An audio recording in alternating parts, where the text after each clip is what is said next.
Okay guys, I want to make this quick video because after I uploaded my video about NtE last night, I got a few comments in there that I had no idea was even happening. Like, many people were mentioning something about a patent being filed possibly against NtE specifically by Kuro Games. I didn't know what was going on because this had just come out and I was already just in the middle of editing my video to upload, so I didn't see anything about this. I've had a look around to see what is going on, and this is what I think people are referring to. This here. This is referring to this main patent here. This is the official source, from what I understand, to be the patent. And it's saying the role collaborative control method and its device, equipment, and medium filed as CN 2025-10748-915A. And this was filed back in June 6th of this year. This is all originally in Chinese, and I do not speak Chinese. If it was in Japanese, I'd be able to give more of a... I'd be more confident in what I'm going to be saying right now. But I'm just relying on Google Translate and what other people that claim to understand Chinese are saying about this. So I'm just going to read what this, the abstract, what the description of this particular patent is first, and then we can see really what is going on. Like, is this something that has been patented as a defensive mechanism for Kuro Games, or as an offensive mechanism against NtE and or any other games that could be coming out in the future? I want to go through all that, but first I just want to read through this.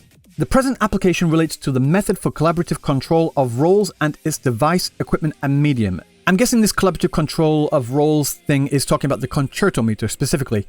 The method includes monitoring the corresponding accumulation state of collaborative energy value of the foreground role, the foreground character, to reach a preset collaborative threshold, activating the collaborative control authority of the background role, or the character you're going to switch into, corresponding to the role switching instruction, triggering the first collaborative skill, that would be the outro skill, should I say, of the foreground role based on the collaborative control authority, loading the role resource of the background role and switching the control authority of the game role to the background role, triggering the second collaborative skill corresponding to the background role according to the first collaborative skill. Again, this is the intro skill here. And when the current foreground action of the foreground character has not been completed, continue to execute the foreground operation process corresponding to the foreground action. This here is talking about, like, when you do these intro outro skills, even though you've swapped to another character, you can still see the previous character on the field at the same time. So they'll be on there for like half a second or a full second. It's about just having the character on the field at the same time. Updating the background role to the current foreground role, which means switching the character you switched to become the main playable character you're using at that time. Updating the role attributes of the current foreground role and monitoring the corresponding accumulation state of the collaborative energy value of the current foreground role. So again, this is talking about just tracking the concerto meter to make sure to see how fast or how quickly it's going to fill up. The present application provides a smooth game combat mechanism which improves the player's game experience and improves the combat fluency and operability of the game. So basically just saying this system here makes for better combat. And they have some drawings on here which don't really accurately explain or really clarify what is being said in the description. They've got like this computer here with a server and a cloud, and they have these descriptions here. And again, this is all in Chinese, so I used Google Translate here to check what is being said. But there have been other people as well that have done the same thing to basically just clarify to see what actually is being said. Reading through it anyway, basically it just says the same thing. Like, so basically this part here is talking about the concerto meter, this is talking about the outro skill, and this is talking about the intro skill, and this is talking about, again, retracking the concerto meter of the new character on the field. That's basically it in a nutshell. I've seen some people talk about how they think that this is not really a mechanism patent, but it's more of a code patent. Some people are saying that this is patenting the specific code. So if the code is basically just ripped from the game, ripped from Wuthering Waves and put into another game, then they could file a copyright lawsuit against that. From what I've read here and also in other documents as well, I cannot see anywhere where it mentions code. It's talking about a specific mechanism, just talking about the overall intro, outro skills and the concerto meter system in general. So I don't think that's what it is. And you can see that this was, again, like I said, this is filed in June 6th of this year. So this is a very recent thing. I don't know why Kuro Games hadn't patented this before, before release, because it's a very a unique system to Wuthering Waves. There are similar systems out there as well, and I'm going to get to that. But this is a system that Wuthering Waves has really pioneered in this particular space of things. It took them a while, but again, that's fine. We understand that the concertometer is something that is very, very core to Wuthering Waves as well. And I have no issues with them just filing the patent. There's nothing wrong with patents in and of themselves. It does depend on why the patent is being filed and also how that patent's going to be used going forward. There's this post here that basically explain what could be the difference and how other games can maneuver around this. Patents are to enforce very specific things. It works like this. Kuro's system is the simplest described method without going into all the terminology. Character builds energy and reaches full. Character X swaps off and performs X mechanic, as in the outro skill. Character Y swaps in and performs Y mechanic, and that is the patent being filed here. Now, if another company were to do something similar where the character builds energy and reaches full, character X swaps off and performs X mechanic, again the outro skill, but the character swapping in doesn't perform an intro skill, that would be a difference of something being less than the original patent. If another company had used the full thing up here and then something extra on top, then they could have filed for patents. But if another company uses something which is just a little bit less, so if they have the outro skill but they don't have the intro skill, then that doesn't meet the threshold for patents. That's my understanding, although I am not a patent lawyer. This is just the way I understand this to be true. But if anyone out there is more familiar with patent law, and not just patent law in general, but specifically Chinese patent law as well, again, very, very, very much out of my wheelhouse of things, but that's just my understanding of the situation so far. It's this part here that stands out, that could be something that could throw a wrench in the works. When the current foreground action of the foreground character has not been completed, continuing to execute the foreground operation process corresponding to the foreground action. Basically, like I said, the character still remains on field when you've already swapped out to another character.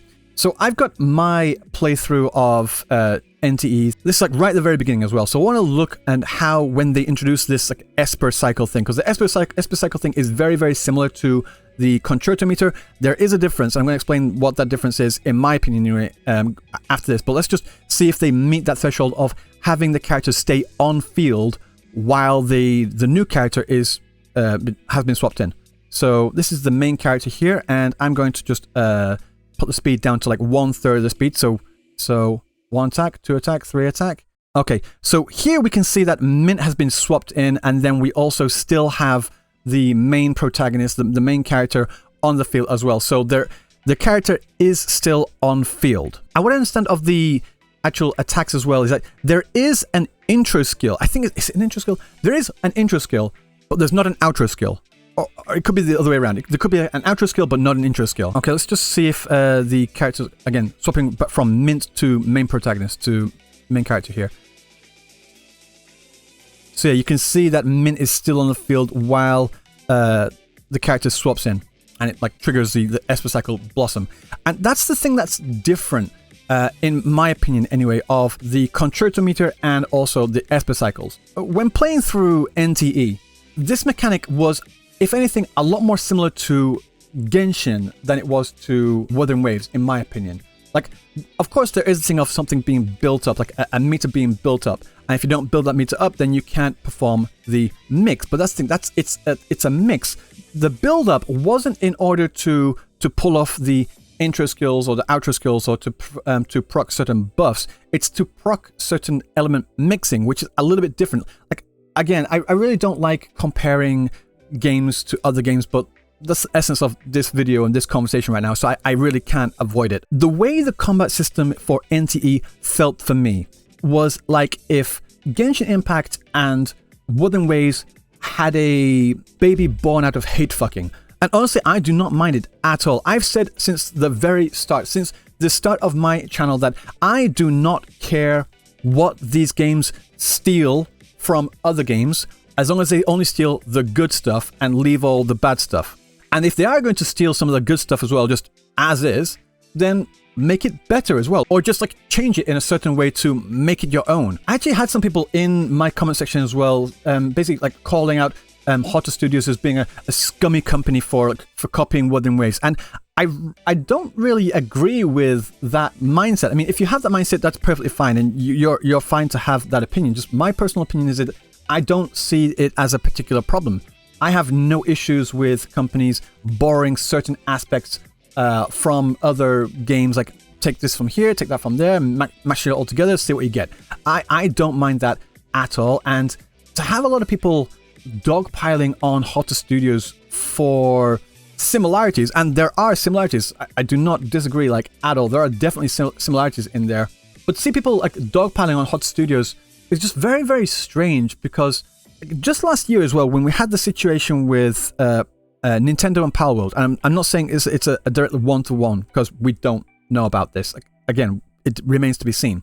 When we had that situation with Nintendo and Palworld and the whole monster ball catching system, apart from Japan, which was very, very clearly on the side of Nintendo here, the rest of the world, for the most part, was very much on the side of Palworld in saying that, yeah, it's similar, but they're changing it, they're doing something different with it, and they're putting it to use. And I was also one of them as well. And just like as a matter of standards and principle, I don't think it's fair to jump on Hotter Studios for copying certain aspects. I mean, there were some more egregious examples of where the main protagonist's attack animations were very, very similar to Zhang Liao. There were slight differences, but again, that's where it is. There are slight differences, but the same thing of like a few normal attacks, jump up, sliding kick into like an arm laser type thing. That was very, very similar. And maybe this is just, maybe I need to play more games, but I don't remember other characters having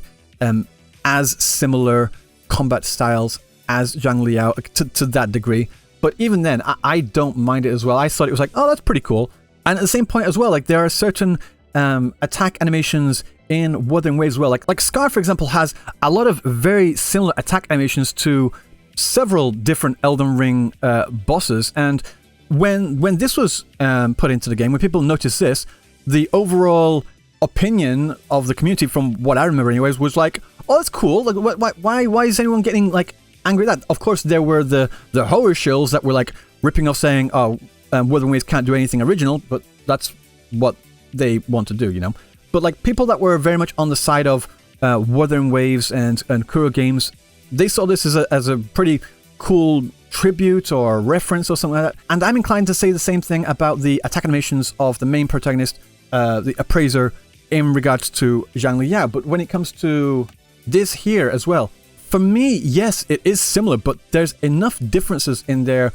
Again, personal opinion, there's enough differences in there for me to give them a pass on this. So to like really like wrap this all up, some people are saying that this is copyrighting the code. I do not see that anywhere in the documents, unless someone has something that they can point to saying, oh, it's specifically this code here. It's talking about the mechanism itself. And even then, it doesn't matter. Kuro Games having this patent doesn't mean anything. They could have made this patent as a defense mechanism against other games that could file the patent afterwards and then try to leverage it against Kuro Games after the fact. So this could be a patent filed defensively to protect themselves. Or, like, this is worst case scenario in my opinion, they perhaps did leverage this patent as an offensive weapon against other games. But even if that is the case, whether they do that or not is a different conversation. Just having the patent is not a problem. What they do with it is, like, again, pulling it back to the Nintendo Palworld thing. Nintendo filing the patent is fine. Nintendo having the patent is fine. There's no problems with that. But what they did in using it to effectively like, snuff out another competing game, that's not cool. And if Kuro Games did do something similar here, then I would say the same thing. I don't think that's cool. And again, in saying that, again, this could all be a complete nothing burger. Them having this patent, if Hotter Studios wanted to come out and say, cool, sure thing, I'm going to buy a licensing right to that patent, then they could use that patent from Kuro Games and still have their system in the game as it is, no changes. This could all amount to absolutely nothing. So having all this doom posting about NtE over this patent here is, I think is really, I think everyone's just really getting ahead of themselves, you know? It's not the code, it's the mechanism. And even then, is it a defensive patent or an offensive patent? And if it's an offensive patent, do they actually leverage it against other games or not? And then even then, will Hotter Studios buy a licensing right to this patent? Because there's also like other patents in here. Let me see. Let's pull up here. This is other patent here that they're referencing. I don't know if this is exactly the same one. This is another publication date. I had a look for this patent here, and I found it on Google Patents. And this is talking. One second. Let me just move myself out of the way. And this patent here, for one instance, is talking about showing nearby enemies with a on-screen visual. Like when you're nearby an enemy, even if the enemy is not on screen, you could see like, oh, an enemy's behind you with the like an arrow or triangle thing there. This is what this patent here is referring to. So this is actually a patent not by Kuro Games, for one instance. This is actually a patent by NetEase. Yeah, NetEase. So this is a patent by NetEase, and I don't think NetEase has any connection with the Northern Ways. I think at one point I remember someone saying that NetEase is going to be a publisher. I don't know if they still are. Point being though, NetEase has this patent, and let's just say for example that NetEase is not affiliated with Kuro Games at all. NetEase has this patent, but very clearly Kuro Games has a mechanic very, very similar to this in their game as well. So they could be licensing this patent, or they could have done something in a different way to have something which looks aesthetically similar, but is fundamentally, at least legally anyway, different. And the same thing could be true here, where the concertometer and the SPS cycle system, they look aesthetically similar, they like function very, very similarly, but in terms of patents, they could function very differently. And then again, this could all be absolutely nothing. I don't think anyone should be hating against Kuro Games or Hotter Studios regarding the SPS cycles or regarding the patent thing. I think in the end, it's just a matter of like, we all need to chill out. Like why is everyone in the community just so quick to jump into their little camps and to jump into their tribes to attack other games for any reason that they could think of, or to defend their game against anything as well? In my opinion, both sides of this are wrong. Like, it's just like, let's just wait and see. Like, filing the patent, that's interesting, but let's just see what they do with it first, you know? And give NtE a chance as well. I think it's really good. I don't care what anyone says. It's a good game. It's a good system. And I think if they just iron things out, I'd really enjoy it, you know? But yeah, that's about it for today, guys. If you're watching this video when it uploads, I will actually be streaming the live stream later tonight. So feel free to come and check that out. If you're watching this after the fact, then I'll leave a link in the description below and also at the end of this video so you can check out the live stream. So guys, if you like this video, don't forget to like, comment, and subscribe, and I will see you in the next one. Peace.